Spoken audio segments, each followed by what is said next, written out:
everyone, it's Natalie here, and welcome to my channel, Sanskrit Blue.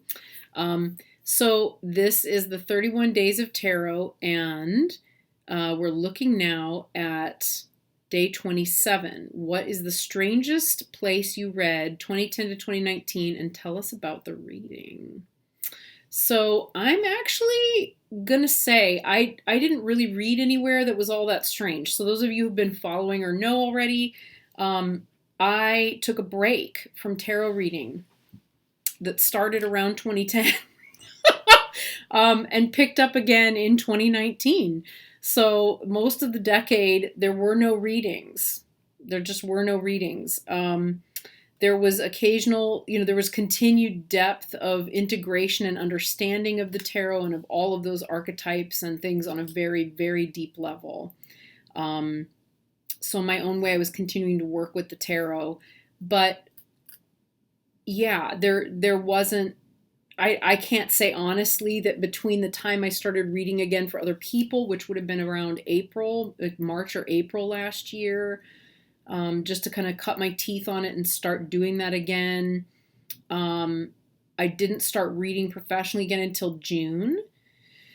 So between June and December, I can't say that I read for anybody in really unusual places because I was really just doing it in here, in my living room, in a local cafe. Yeah, it hasn't been in anywhere very exciting or unusual, but back in let's say the mid 2000s, I was reading as I was still reading tarot, but I had also begun doing mediumship.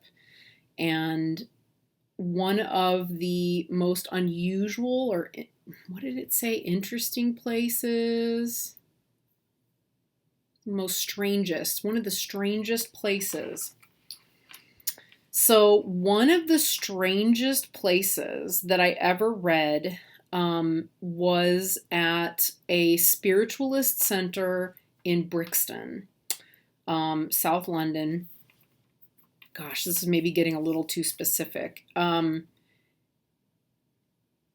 more than one, I think. But anyway, it was not a spiritualist center. I was reading as a spiritualist at a particular gathering of people in a church. And it was this really, really old, like Church of England church. And I can't even remember what road it was on. I want to say it was in Brixton, or it would maybe going up towards Oval. But it was the creepiest, darkest, dingiest place. And I remember it being filled.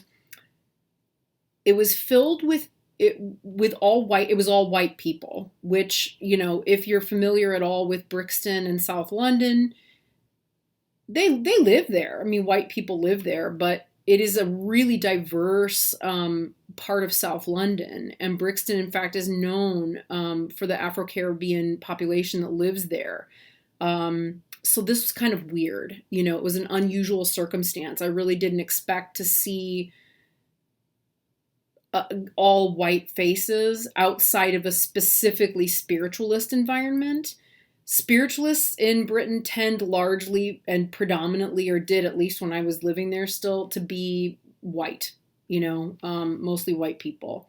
So this was a group of mostly white people, and I would say they were middle-aged to senior-aged, and virtually all very working class and very kind of exhausted working class. So people that work a day and come home and have their cup of tea at night, or go to the pub for a couple of drinks and then come home and have their tea, and, really don't have a lot going on because they're exhausted and they're working most of the time.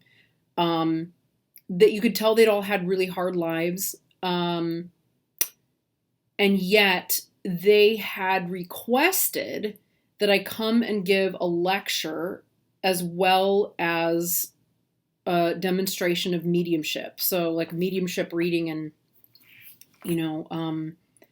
as well as the lecture. And the lecture they wanted was on yoga.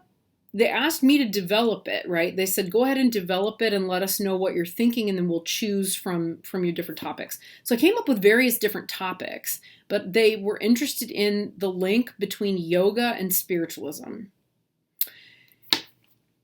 So I took it the ultra intellectual route, which was not something that really was going to appeal to this group, actually.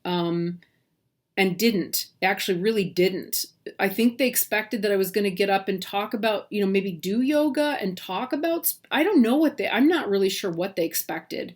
But when I hear somebody talk about yoga and yoga philosophy and how it came to the West, it did in part because of Madame Blavatsky and the Theosophists. So, when you get into that whole realm, you get into a big history lesson, right, of how the two overlap. So, I'd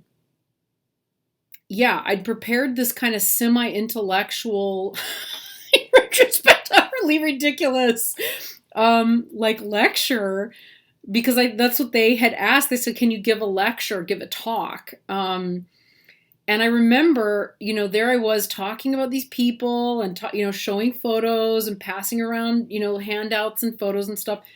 And people kept kind of leaving the room and coming back or walking out for a bit, or, you'd hear people sitting in there kind of chatting to each other. And eventually someone in the back just put their hand up and, was kind of waving at me. And I said, yes. And the guy said, this is all very nice, love, but when are you going to just get to the part where you do the mediumship? None of us cares about any of this. We just want you to deliver the messages. And I thought, okay, I had no idea what I was supposed to be doing.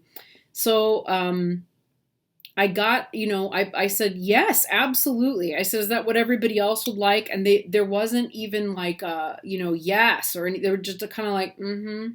Yeah, just like get over it. get on with it. So I put down all my papers and put down my stuff, and I said, well, I'm just going to take a moment. They're like, oh yeah, whatever. Do whatever you need to do. And prepared to do readings, to do like a demonstration of mediumship, and it was just bizarre. It was just bizarre. I really was worried that I wasn't going to get anything that came through, but it did. But the interesting thing was that when I would make the connections, I was thinking like, oh, well, maybe this will bring everybody to life in the room. They'll feel a little bit more, engaged or, curious or interested or something. And it really didn't. It really didn't. It was kind of heartbreaking in a way. It was like it was the same group of people who'd been going, from one spiritualist church to another, maybe together, or maybe in, not in groups, but in pairs or however it was. And, that was kind of what they had. That's what they looked forward to. And so they were getting the same messages, the same connections from their loved ones that they were getting from every medium at every spiritualist center that they'd go to. And they all knew each other's. And this was not an uncommon dynamic, by the way, at spiritualist churches, I found. It's one of the reasons that I really realized I needed to get out. But among others, right? But it was kind of heartbreaking and very sad on so many levels, because that was it. That was all they wanted. And I never did find the person there that I spoke to on the phone who said, would you come and do this reading or do these readings? And I remember I was going to do the demonstration, and then I was going to stay afterwards to do tarot readings and individual readings. And they paid me a good fee. They paid me a nice sum of money to come and be there. It wasn't anything huge, but it was a reasonable amount. It was a reasonable amount. So it was shocking to me that they didn't want to hear anything besides. They didn't want the lecture. they didn't stay for any real like personal or individual readings afterwards, even though they had all been paid for. Like I could have stayed there for another hour, 2 hours to do individual like one-on-one sessions with people, and they didn't want it. They were happy for there to be like 4 or 5, definite hits that came, along with the folks that were still left and that were in the room, and that was it. The lighting was bad. There were like, I remember it was like a basement, so there were like the windows along the edges of the ceiling, and then like some really bad old like fluorescent lights, which I turned out because it was worse than just getting the natural light, which was still not enough. It was dingy, and it kind of matched the energy of the folks that were there in that way. It was really sad, and it was very weird. It was very weird. Why would you tell somebody to come and do like a speech, or deliver a talk that's kind of not it's not like the most straightforward connection to make, right? And then ask them to come in and do that, and then do a demonstration of mediumship, and then stay after to do individual readings with either tarot and mediumship or whatever, but then then nobody stays. I don't know. It was very strange. It was very, very strange. So I was prepared to be there for like 5 hours or 4 hours or something. And I ended up being there for roughly an hour and a half. Yeah. I think I finished and realized nobody else, everybody just kind of got up and left. I never found the organizer. I never found the person that brought me there. That was it. So that was my strangest reading ever. Or the strangest place I ever read. That was the strangest place I ever read. I've had other readings that were stranger. Maybe for another time. But that was, yeah. Everything about that whole thing was strange. The whole thing was strange. So, yeah. Yeah.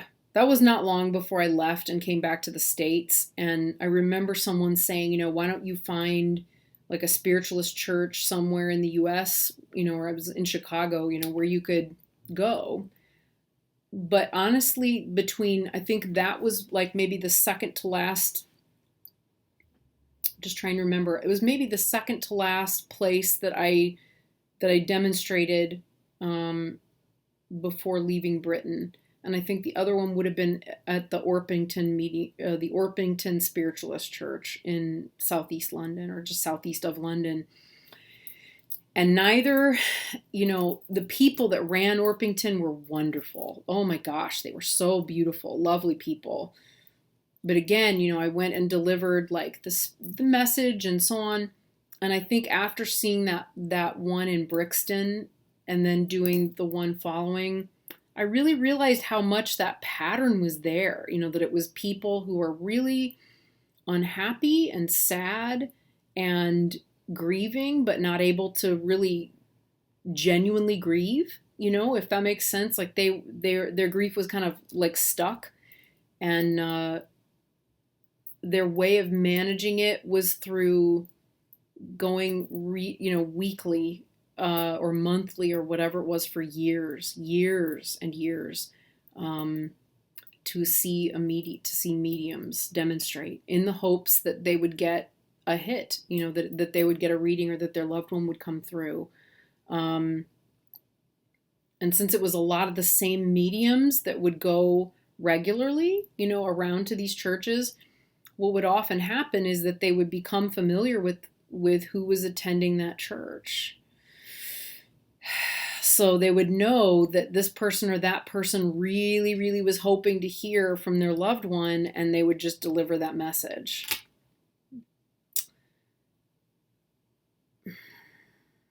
And I just couldn't do that. I just couldn't do it. And I realized the potential for really taking advantage of people that are grieving and not helping them to move on and find closure, but instead creating dependence. So that also led to the sort of the end of my attempts at really continuing to cultivate any mediumistic abilities. So yeah, weird, very weird. So yeah, anyway, I don't know quite how to wrap this up, but I'm going to stop now. I'm going to stop now and just say simply that, yeah, fun times and yay, 31 Days of Tarot. Okay, take care. Bye.